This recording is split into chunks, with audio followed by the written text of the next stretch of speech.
All right, people, what is going on? Back with another video, and today we're going to talk about two guys that just transferred from Georgia Southern not too long ago, and they both found homes. Now, normally I don't really like to do these type of videos because I'm more like to talk about the team, but at least one of these guys really, was.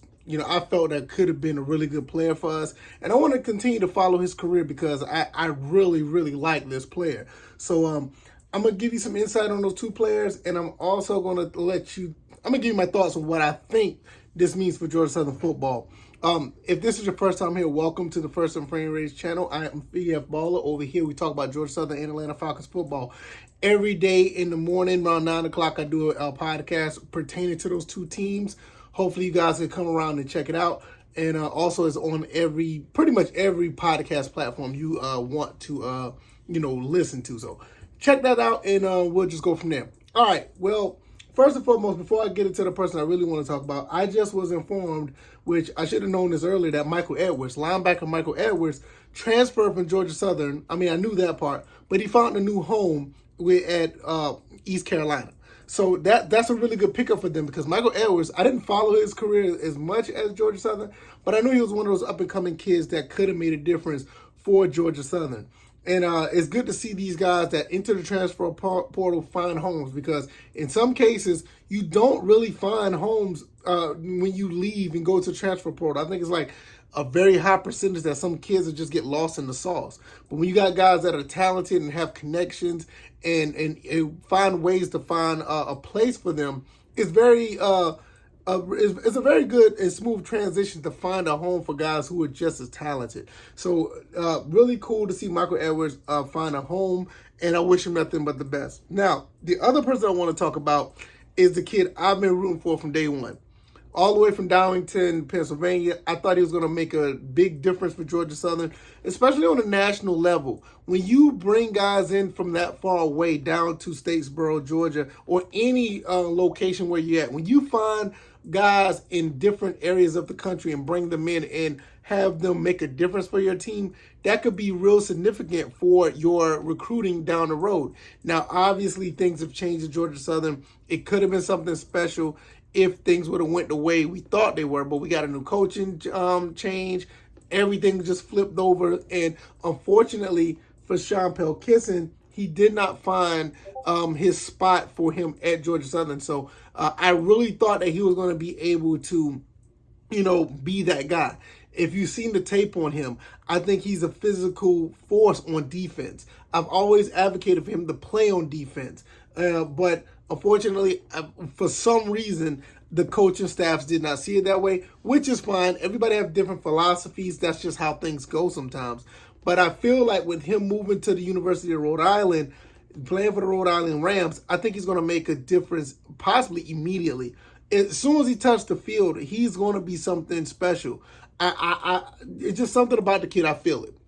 Just when you get a good feeling about a guy and you know that this guy has, the intensity, he has the awareness that he just lives and breathes football and he wants to be good at the sport.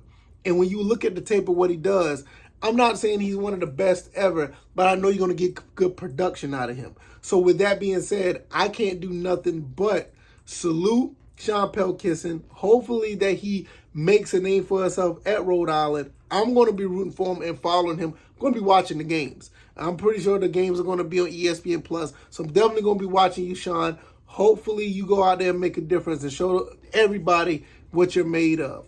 Because it was just a lot of untapped talent for that was just not touched with Georgia Southern. I mean, I know he had a big play in the RL Carrier Bowl, but it is cool to see him playing on offense. But I really believe that he's much more of an asset on defense. And I've already heard rumblings that he will be playing defense.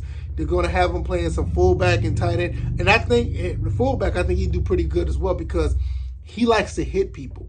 And if you got a running back that's behind him, you're going to get some space because he's not going to be afraid to hit anybody.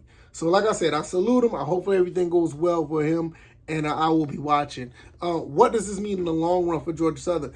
Georgia Southern is still in the transition stage. We have to understand that even though the spring game was great, all this good stuff was going on for Georgia Southern as far as the transition with new quarterbacks, new receivers, new scheme, new playbook, just new philosophy. We're still in the transition stage. I still feel like we're going to be really good in the Sun Belt. And also we have other guys who have been committing to Georgia Southern that has not only just left the transfer portal from their end, they're actually finding a home at Georgia Southern. So we had a defensive back that came in from Fresno State, which is looks really good. And there's another linebacker that's coming in. I hope he comes. I'm not saying he is because I don't know. But I hope he comes in because he left one school, committed to another school, and 3 weeks later decommitted to that school and supposed to be making a big announcement. And if that announcement is Georgia Southern, you best believe I'm going to be talking about it on this channel. So there's still things shaking and moving over here for Georgia Southern, and I'm going to be here talking about it as much as possible. And that's just how the way things are going now. You know, in the off season, nowadays, kids going to the transfer portal, kids are going to find the schools that fit best for them. It's kind of like free agency. So free agency in college, you may not like it, you may not, not care for it, but it is what it is at this point. So hopefully we'll be sitting here and we're watching a full-fledged roster by the end of May, because that's when Coach Helton said by the end of May we should have our full and complete team. And I'm going to be here for it. If you like this commentary, hit the like button, share this video, subscribe to the channel if you haven't already. Over here I talk about Georgia Southern, I talk about Atlanta Falcons football. I will be putting up the next episode of the podcast tomorrow morning. Hopefully you guys will stick around and want to watch. And give me some feedback. Let me know if I'm doing anything right or wrong. Let me know if I suck. Let me know if I'm doing a good job. But nevertheless, the fact that you're here listening, I really, really appreciate it. All right, I'm going to go ahead and get to work. And you guys take it easy. You guys be blessed. Peace.